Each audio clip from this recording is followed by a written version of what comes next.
Welcome back to Dear Future, the playground where creativity meets technology. I'm Suki, your guide through the extraordinary world of AI and art making, recording from sunny Los Angeles with the incredible team at Echo Bend Studios. Today, we're diving into the world of movement and storytelling with someone who truly embodies the art of motion. Joining us is Hokuto Konishi, better known as Hawk. From being a breakdancer to a member of the legendary Quest crew, performing on So You Think You Can Dance, and clinching an Emmy for outstanding choreography, being a judge on CBS's talent competition The World's Best, even choreographing for LMFAO's hit videos and touring with them all over the world, and being an Adweek Top 100 creative. I love that Hawk is on a constant mission to push the boundaries of human perception and to discover new expressions of beauty while working with world's top talents in the entertainment industry and brands ranging from Nike to Apple to Disney, Adobe, you name it. He's now diving into creating with AI. His journey is a testament to the power of persistence, innovation, and the endless pursuit of creative self-expression. And he is someone I am honored to call a friend and a neighbor, a very rare honor.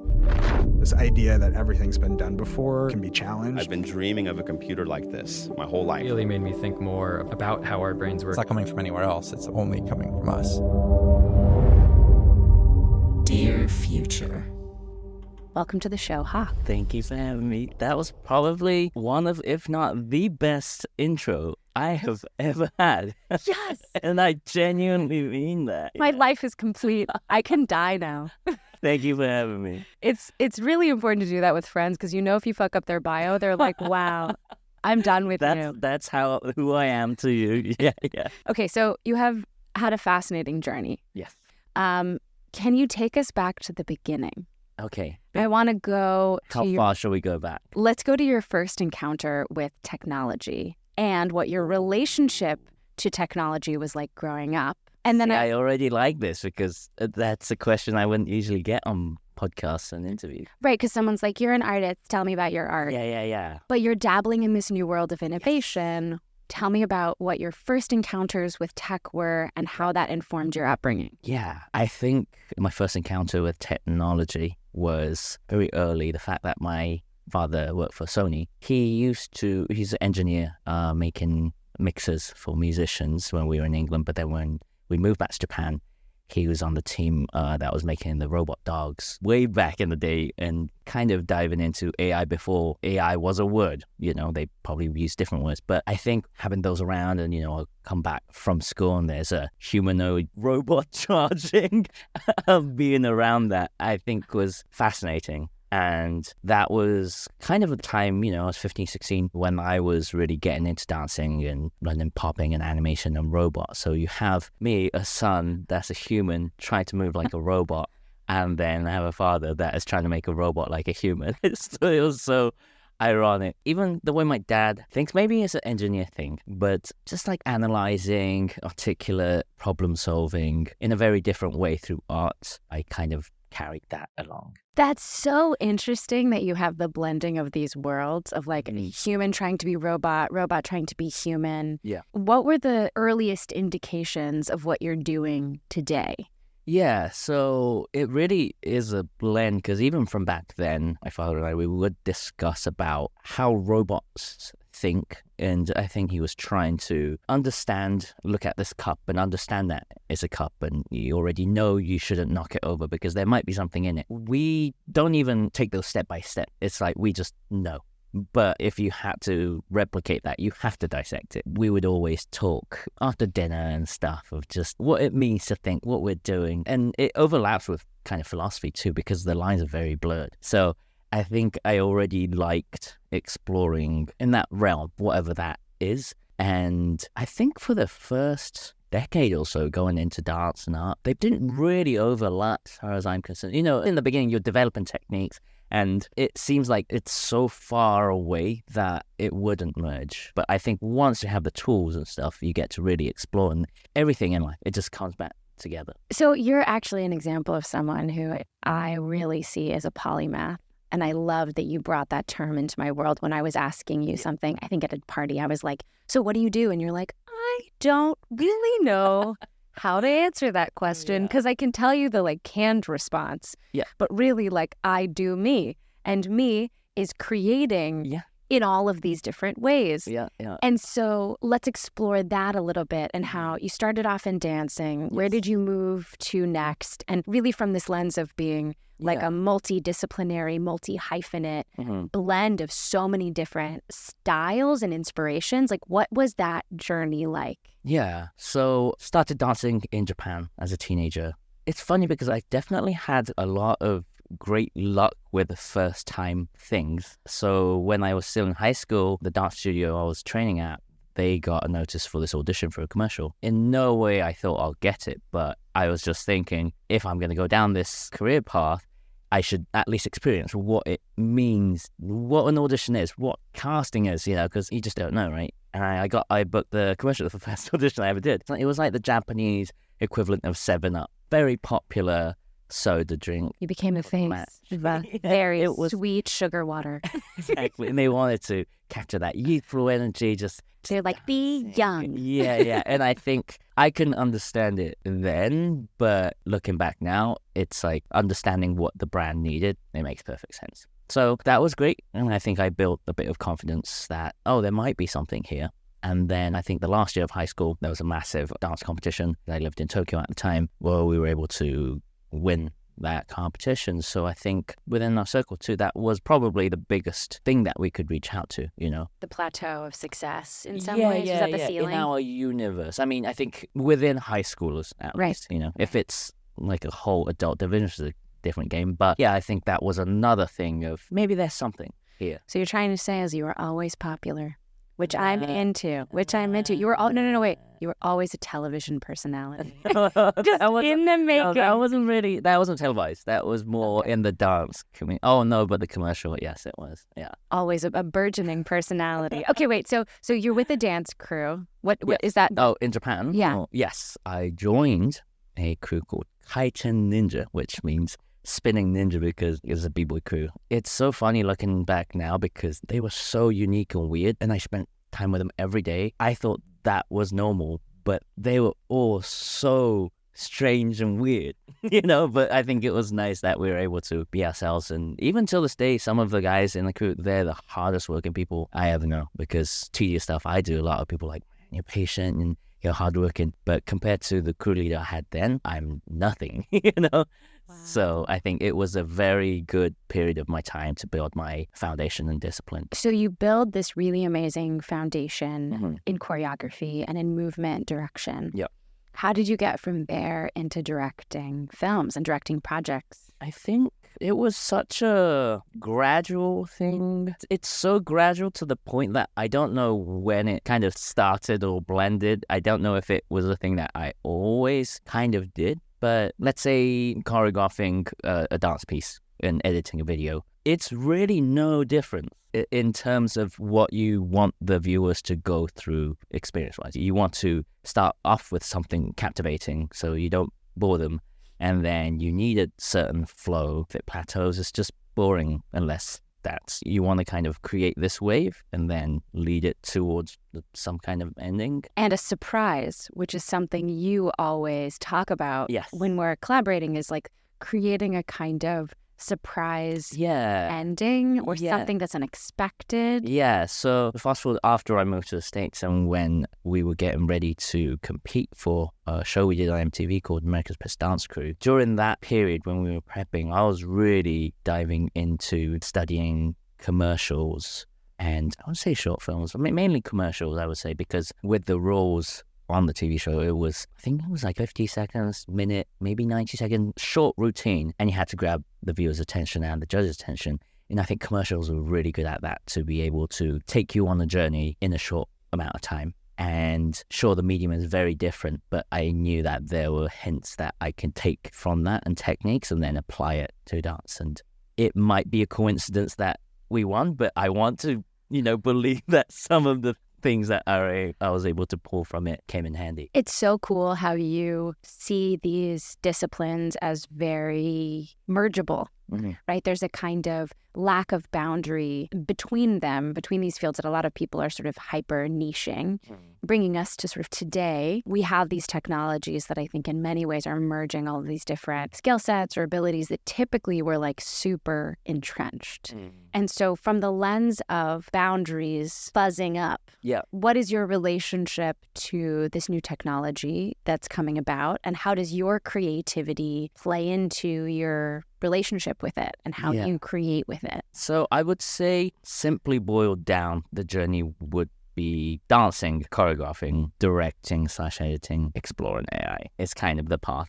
And in the beginning, because I started off with this in the street dancing scene, you had to kind of choreograph everything you danced rather than a teacher just telling you everything. So I had such a hard time understanding, why is there a separation? Aren't all dancers choreographers? But then it wasn't till way later down the line that I understood that, some people are just great at executing things that are given to them, and vice versa. Some people are great at giving those orders, maybe not the best executions themselves. And I think that was definitely confusing because it was blended. And in the same way in the video world, for the longest time, I couldn't understand what a producer was, because the way I started was, okay, I'm going to have an idea. How do I pull this off? And you put it together. So directing and producing, it wasn't a separate entity. So it took me a while. And I would just straight up ask my producer friends, what is a producer? What do you do? And they would explain to me.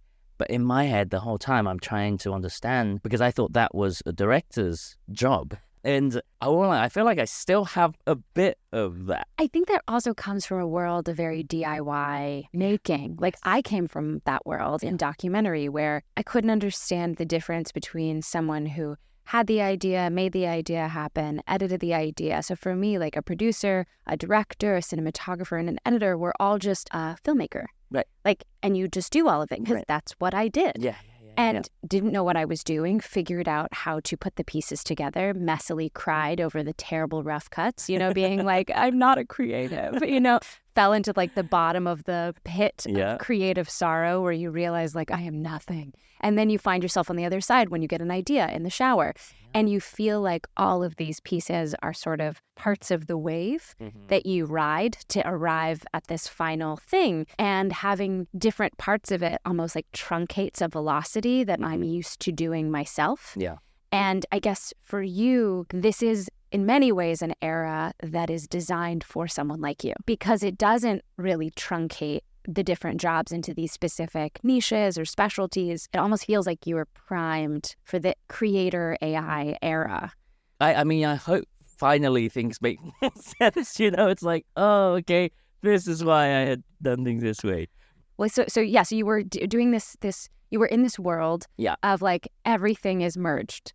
That's how I ran things. But then, if a musical artist, like when we started working with LMFAO, the artist asked me if I can choreograph, and I had never choreographed for other people that much. For other bodies. Yeah. I would do it for the team that I'm dancing with, but not necessarily for just completely outside. So again, I think that was the first time luck thing. But the Party Rock Anthem, that was the first music video I choreographed. And it went, so there goes my perception of reward and choreographing for music videos. Like, so for people who are listening and don't know, what was it called and where can they find it? The artist is called LMFAO, and the song is called Party Rock Anthem, which, I mean, no one could have expected how big. I think it was just a combination of, I don't know, I think that how society was, what the demand was, just careless fun, really, that people probably wanted, and that just merged well with what we were able to provide at the time. And I think that was when we were fresh off of the MTV show, so I'm sure our fans kind of came to that too. And that kind of journey of choreographing and doing tours and working with other people, that whole wave started. Being a viral choreographer. I wouldn't say that. I didn't know. Sorry, I'm just blowing hot air. But yeah, I mean, definitely it was a big thing. Once I do things, it's like, okay, what's next? And then I was working with an artist planning to do a music video, but then shutdown happened and we couldn't do any of it, but she still needed to release songs. So we decided to switch lanes to animation. And so I ended up taking on that role. And again, just DIY, never understanding. I don't know, actually. And for context, you're talking about like paper cutout, stop motion animation. This one was actually hand-drawn. Hand-drawn animation. painstakingly drawn. Yeah, and I think it was at that project that I actually understood frames per second. Anyone who's done any animating is like, oh yeah, that's a big moment. Yeah. You like spend 6 hours and it's like, that was how many seconds? And the crazy thing is, you don't really have to know, as a dancer or choreographer, about frames, really, unless you want, It's like beats, right? It's like how many, Yeah. like but counting? Yeah, and it's such a tiny detail that in my head, I think I only knew either 24 or 30. So I didn't even think of, maybe you could do 12 frames. So I just thought, okay, 24 or 30, 24 is less. Let me just draw 24 frames a second, 3 minutes. I have 2 weeks to finish it by myself. So let's just work on it every day, So very DIY approach, but yeah, I was able to learn so much within those 2 weeks, so much about movement that I hadn't even thought of. When you dissect something into 24 bits in 1 second, let's say, for example, something moves like a feather. Even if it doesn't look exactly like a feather, your brain will understand it as you're seeing a feather, which means you'll prioritize the movement more than the actual shape. Because basically our brains are doing so many shortcuts in our minds that we don't even notice. And I didn't notice that was one of them. I love those things, little things. Well, I actually want to explore that in AI space. Yeah. Right. So we've kind of landed a little bit in like how you've gotten to this place. Mm-hmm. And now I want to get a little philosophical and exploring this sort of AI realm. Yeah. And so give me sort of few sentences of like what kinds of things you've done with AI over the last however long you've been experimenting with it. And then we're going to get into some more of the philosophical, juicy human perspectives behind using these tools. Sure. First one was probably ChatGPT, just like everyone else. I think in the beginning, I didn't really know how to talk to it or how to talk with it. With the machine? Yeah, but then I think once I understood that if I talk to it as if I'm talking to an assistant, then it's really kind of helpful, because more so than the answer that it gives you, you have to know what to ask. And I think that little step makes you analyze and understand what you actually want. Whether or not the answer is perfect, I think that's bonus. But for you to kind of understand what you're wanting, what you're wanting to ask, that step, if you're just by yourself, you kind of overlook or skip or don't even get to that point, So I think that definitely helps. So ChatGPT, how I started, DALL-E came out, was fascinated. Yeah, more recently, diving into Mid-Journey Runway, playing with more motion stuff. Kind of limited, I would say. But my curiosity and my brain not fully understanding is what I'm loving. And I just want to name one of the projects that is actually how I saw your work before ever meeting you, which was the smoke thing you did with Nathan and Paul. See, this is my problem.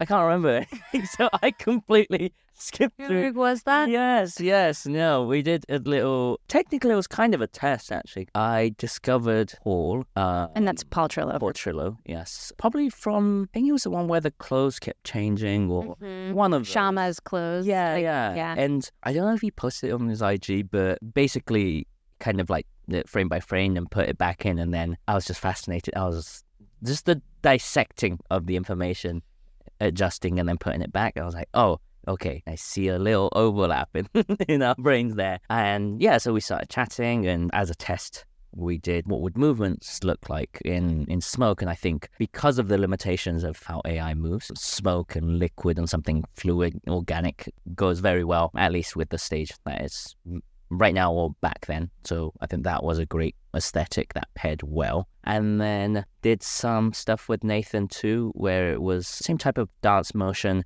and it was mixed with animation. Highly controversial.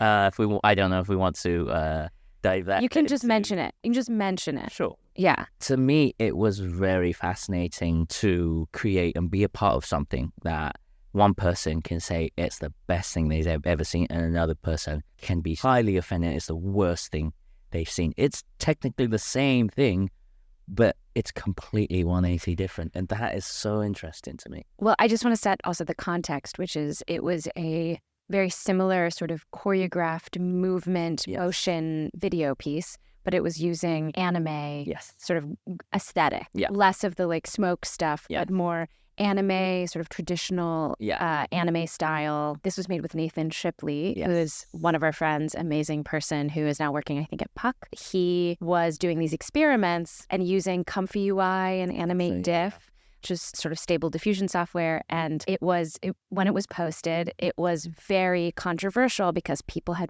very different opinions about whether it was acceptable or good or an abomination. Yes. And it was very interesting it seemed like for you guys to sort of understand, like, whoa, this is really polarizing. It is. I think whether something is good or bad, that's a different question. But for people to emotionally react in a certain way, in my head, I'm like, well, isn't that art? Whatever you do, if it can do that to someone. And I remember when I first encountered conceptual art, when the teacher's like, oh, you can put an apple in a desert and bam, that's art. And my brain couldn't understand that because up to that point, I was thinking, no, you have to do it traditional way. You have to understand color science. You have to understand balance and just structure and everything. And the better you are, the brushstrokes, the higher caliber the art becomes. But then with the introduction of that, it's the least amount of effort, but sometimes it gives more effect. And for a couple of weeks, I stopped going to class. And I was genuinely so upset because I couldn't understand it. I feel like there's definitely a similar overlap with my current state of understanding AI because I think it's, the kind of confusion that I went through since college. This is like the next phase that I'm kind of going through of rearranging what value is. And I know right now it's really difficult and confusing, but I also know once you're past that stage, you get to level up. I love this messiness though, because I think I talk to a lot of people who are like, AI makes you lazy. And I'm like, no. Like my way of thinking is actually much messier. And it's much I wish it was that simple. It would be so much easier to understand, but I think it's a bit more than that. Yeah, so what is that process like for you? Because I know what it is in my own head, which feels a lot just like, what's happening? And like engaging with new questions, engaging with new mediums. What does that messiness look like in the chrysalis that you are currently inside of? I think it was already kind of messing with my head of trying to understand it. And then just like everyone else in the world with the introduction of Sora, it was like, oh my God, what's going on? And, still people take things out of context and understand it in the way they want to. So having the information, was that generated like 1 out of 1,000 or 1 out of 1 billion, that completely changes how you see it. Or 1 out of 10. Yeah, or 1 out of 1, bam. But if I were to analyze myself, what's happening is, let's say, I don't know, a realistic dinosaur going through a supermarket, wrecking all the produce. To get a realistic video of that, in the traditional way, there'll be so many steps you have to take in order to execute that. That's kind of like the equivalent of the years perfecting a brushstroke. Now, if that can be just created with a text, the traditional order of values, it changes. It's almost like in my head, sometimes 7 is going to be smaller than number 2. And 8 isn't always 8, is sometimes the first number. And I think those orders changing is what I'm trying to wrap my head around. It might be a very abstract example, but to me, that's like the simplest way to explain the mess. So let's take something that's like a concrete thing you're thinking about now. Yeah. Let's like think about a project that you're imagining in your brain. What does that look like right now in terms of the questions you're asking? Yeah, so I want to create things that look like they're generated, but actually not, and look real, but is actually generated. Okay, that's great. I already was kind of curious where that line is. It's such a trickster move. I love it because, I've loved optical illusion. And the only reason why that works is because your brain makes those assumptions and those shortcuts. And it's usually such a handy tool to have. Every time you walk by a door, you don't have to figure out how to open the door. You just twist the knob and it opens. And that shortcut for everything in our everyday life come in handy, but in certain settings, it kind of does a little glitch because of the shortcut. And I'm just fascinated. Exploiting the glitch? Yes, where that line is, And I also like it because it's not just information. You first-handedly experience that glitch. The which I can confusion. show you. I'll show you some. And it's such a trip because you logically can't understand why that's happening to you. Right. But at the same time, it does. And you kind of experience it. So I think that's the closest thing to like a outside world experience we can kind of have directly. I love this. Yeah. Because it's very mischievous, and it's a way of exploring the tool not as a shortcut, but as a opportunity in and of itself to experience something new as a human. Exactly. I think it's almost going back to, because we're humans, understanding why we perceive things in a certain way. And I think the crazy thing is, with each generation, that changes. So I'm curious, our kids or our kids' generation, they're not going to know a world where you can't think of something in a video can't exist. Wow, you can prompt a text and it can generate a video. Right. It's amazing, right? They won't know a world without that. Except just like the kids now don't know a world without internet. Yeah. The next one is going to be, well, if you can think of it, you can generate it and see it. Of course you can. Yeah. And Yeah. the norm changes. Right. They call it AI natives, which is so interesting to think that someone can live and grow up in a world in which these intelligent assistants, and I think let's just say starting off with like an Alexa or a Siri, like Alexa, play me a song, all of these sort of practices and like human gestures that have now really emerged in the last few years. Toddlers that talk to machines as easily as if it was another person. Yeah. And I heard this from a friend of ours. She's parenting 2 boys who struggle with, I think it's Downs, and her sons who have different cognitive, behavioral relationships to other people will have full conversations with Alexa and with Siri, but especially with Alexa, where they ask it to tell them things. Yeah. And also there was someone who I know, an older woman who has a son who has the same experience where her son has a harder time talking to people than he does to these machines. Right. So I guess assuming there's less layers, right? Yes. There's less almost like perceptive stimulation, so you feel like the interaction can be really simple. Right. And I guess for you as an artist, thinking about the next generation of artists coming up, what do you think that's going to look like? I'm super interested. I can't wait till I start seeing a bunch of things that my mind can't even comprehend. I can't wait till it gets to the point that I really can't understand the quality. Wow. Like what the genre is that's attractive. Yeah. Hopefully I will never get to that point because I like to, be adaptive and constantly chase different things.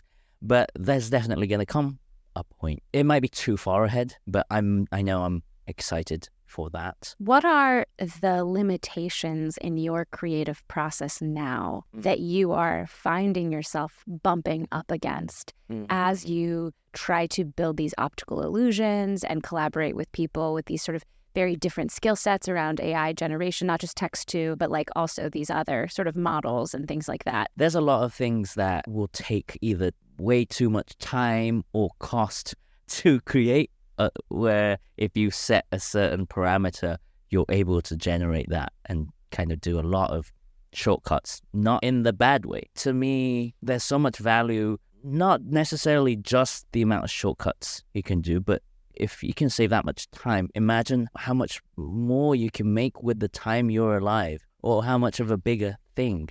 I honestly see it as like a vehicle. If we could only walk, you can only travel so much. But if you have a car and an airplane and a rocket, the lengths you can go is insane to be able to expand everything that I do. You also have traveled so much. Yes. Right? You've gone to over 50 countries. You are such an inspiration for me in terms of spontaneous adventuring. Yeah. Right? Especially now. Yeah. And I think that one of the things that I was exploring for a presentation I was giving to a bunch of sort of film people about AI was like it requires a kind of explorer mindset. And that's something that I'd love to hear from you, who already you've already developed this explorer mindset. Yeah. What are the things that you're exploring? And also, what are the other aspects of a mindset that you've been finding yourself in as you've been engaging with these tools? Yeah, I think, well, to begin with, the explorer mindset, I'm more than anything, I think the thing that has helped me the most being in the artistic field is the fact that when I was living in England in a tiny village as a Japanese boy, I had to encounter being wrong.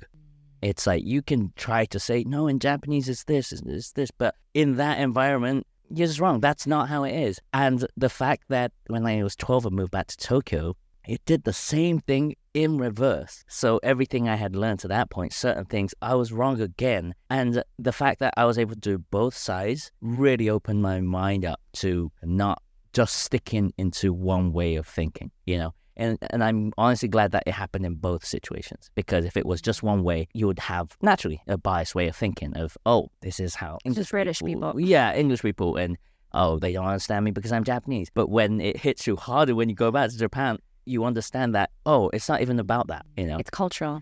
It's cultural. It depends on the environment, society, everything. So from a very young age, I want to believe that I was kind of more used to being able to let go of everything, and relearning. I think every time I've gone through those, I've only gained then lost something. I think it's scary because you are going into an unknown territory, but track record wise, it's honestly only been good. So I think with this new AI tech, there is a lot of worries in various industries of jobs being taken. Let's say if it took years of discipline for a dancer to perfect their craft and choreograph, and it took a week to come up, but now it can be done in a second. I think there's something more amazing there than, be scared about. Because if it can make it in a second, then that's a week and minus a second of your time freed up that you can